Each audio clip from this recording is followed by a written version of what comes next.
ada ni dah semua dah.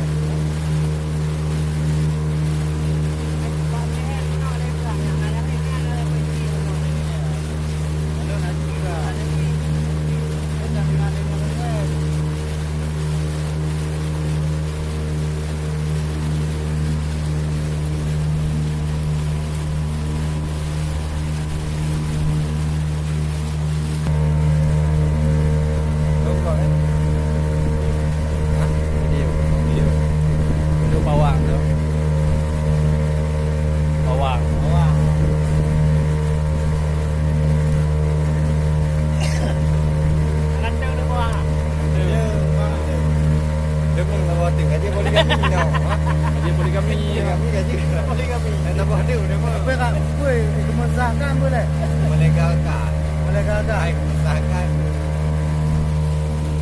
Kau ni juga bab poligami ni nak.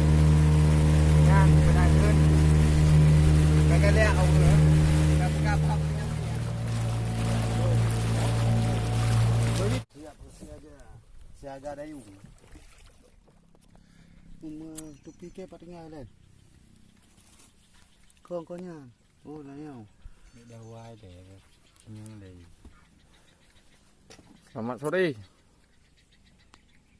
Izin melapor komandan. Membawa jam berapa dah sekarang? Setengah tujuh. Jadi ini sudah rawan akan keluarnya buaya. Alkor. Jadi saat ini kami sedang memantau di mana kira-kira dia akan menampakkan dirinya. Jadi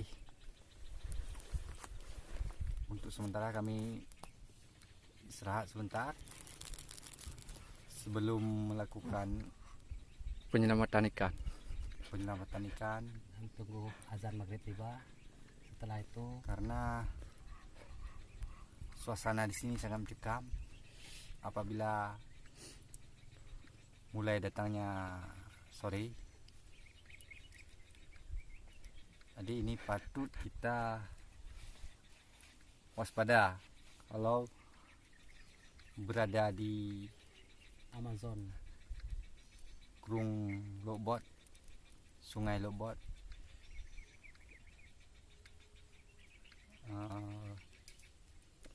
Perlu kehati-hatian kalau sudah memasuki Sungai Amazon.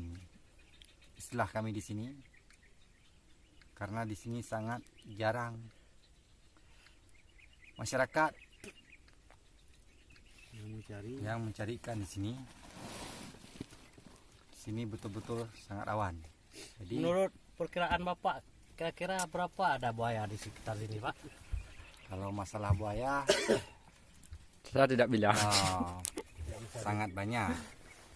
Cuma kita nggak bisa prediksi. Kalau laporan dari masyarakat ada sekitar 50-an. 50-an itu yang besar-besar. Yang sekitar 500 kilo. Ini perbatasan antara Lobot atau Sayung nih perbatasannya. Daerah mana nih? Ini daerah Lobot. Lobot ya. Lobot. Karena sangat dekat dengan jalan Lobot.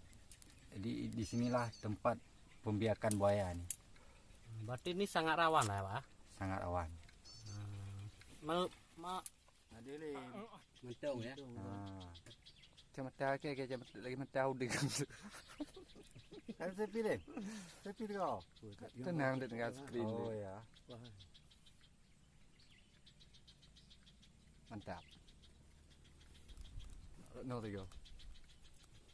Belum lama ini. Report lain lah, Mas. Ngeno le selfie. Selfie. Mantap. Tambah selfie ni tidak juga ni. Yes. Ya. Tak kaji dong, kaji dah. Memang.